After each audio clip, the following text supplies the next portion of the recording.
Barnstable officials are reaching out to the Brazilian community. A local elementary hopes a grant will help fund a breakfast program for students and find out how your dog could be named Barnstable's best dog.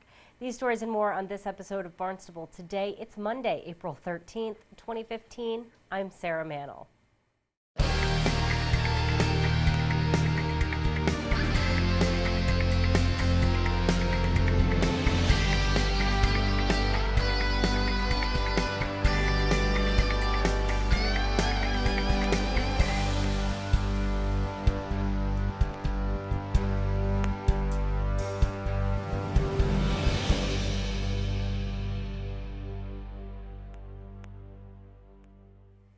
Town officials appear on the Cape's Brazilian radio station to make sure all members of our community have access to services. Town manager Tom Lynch, police chief Paul McDonald, and economic development specialist Mike Travato joined the live broadcast last week. Lynch says the discussion covered a wide range of issues. The whole idea was, the name of the show was Getting to Know Your Town. And we were asked questions about, could we explain what services are offered, and some of the basics of, how, what is our town made up of, what's the government like a little bit, and then they were looking to see how the Brazilian community could contribute to the upcoming summer season or economic development issues. And so I handled, some of those questions. Then the chief, of course, was looking at all the security concerns that are out there, and he just talked about, he was asked questions like what members of the community can do to help his department to keep, the town safe. And of course, he talked about reporting crimes that are out there and neighborhood watches and things of that nature. And they asked if the police department had any special plans for the summer. He was able to talk about issues around that, and quite a bit of discussion also on economic development. The Brazilian community have dealt a lot in services, a lot of new businesses starting up, and Mike was able to talk about how he's a liaison and can work and overcome any language barriers that might be there, or certainly any obstacles that someone might have who's thinking of starting up a business. So I thought it was really it was quite a bustle of activity, because they had interpreters and, of course, the host of the show. And I thought it was a good effort to try to reach out to a community that's also trying to reach out to us through the Brazil New England Chamber of Commerce work that we've been doing. And I hope to try to think and talk to staff about other ways that we might be able to open our doors to make government more accessible to the Brazilian community as well as others that may feel that they're not as welcome at Town Hall just because of different barriers that might be there. The Cape's Brazilian radio station can be found at 12:40 a.m. on the dial. Hyannis West Elementary School hopes to help students' performance by serving breakfast in the classroom. Superintendent of Schools Dr. Mary Schakowsky says the program would be perfect for Hyannis West, where nearly 100% of students are on free or reduced lunch programs. And what many schools are looking at doing is instituting what's called breakfast in the classroom to reduce the amount of lost instructional time, to get students focused early on in the morning, get them ready so that there's not, at that age in the morning, transitions take a lot of time. And the EOS Foundation is a group that we've applied to as part of our work with putting breakfast in the classroom. And they're going to be coming out this week to Hyannis West to do an interview.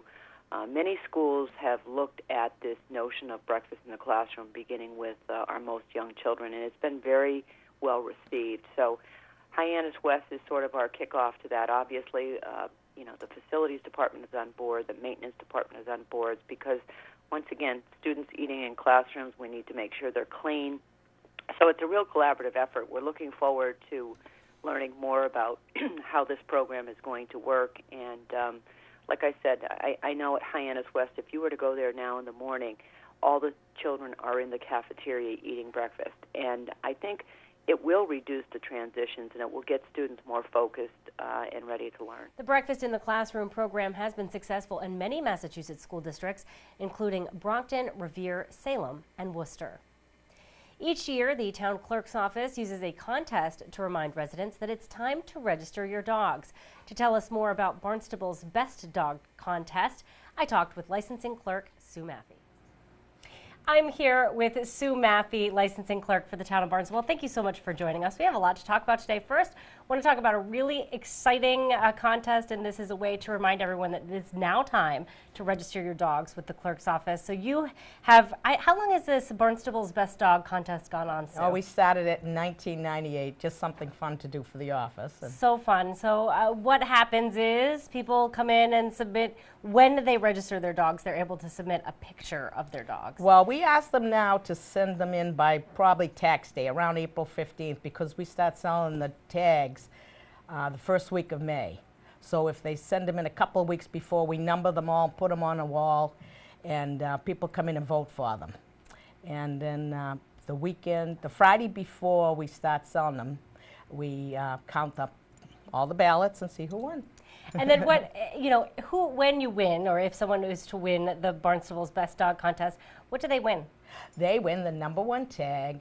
They win their picture on the Town of Barnstable website under the owner's name for the whole year as Barnstable's Best Dog, and they also win their, they get their pictures put on the front of the dog books for that year. And yeah, it's fun. It's a fun so time. excited. How many people do you think on average a year apply or join the contest? Some year we've had over 100. Really? That many? Over 100. Oh, without a doubt. We've had 2 big boards with pictures all over. We try to limit the pictures, folks, to 4x6, so you know. Right. And yeah, we have everything, you name it. We have them in scarves and hats blowing in the wind, all their little extras.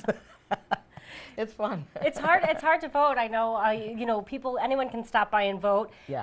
Are they?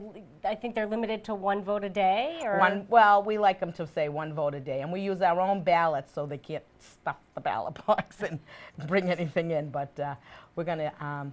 They just pick the number, put it in the cookie jar we have, and it's fun. So if anyone wanted to enter the contest with their dog, they could just mail in. Well, how do they enter? We're going to send out from the town. The people have been giving us their email address. We're going to email them with a letter on how to do it. But we like them to send in their rabies papers, their check for their dog, self-addressed stamped envelope, and the picture with the dog's name and their name and address on the back.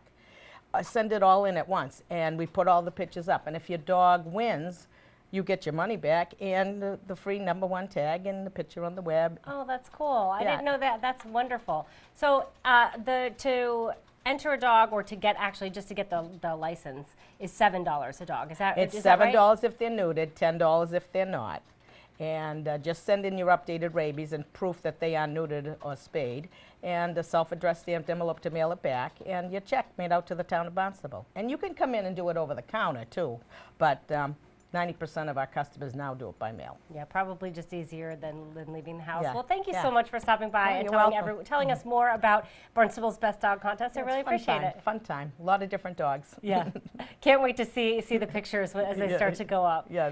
Sue Maffey is the licensing clerk for the town of Barnstable. For Channel 18, I'm Sarah Mantle. Tonight, the Planning Board meets at 7 in the Town Hall hearing room. The Comprehensive Financial Advisory Committee also meets at 7. That meeting will be held in the Growth Management Conference Room. And finally, the Sandy Neck Board meets at 7:30 in the Selectmen's Conference Room. We'll be sure to tune in to our hour-long news program, Barnstable This Morning, weekdays at 7 a.m. On tomorrow's show, we will chat with Police Chief Paul McDonald. We'll talk with DPW Director Dan Santos. Plus, we'll have all the news and information you need. For Barnstable Today, I'm Sarah Mantle.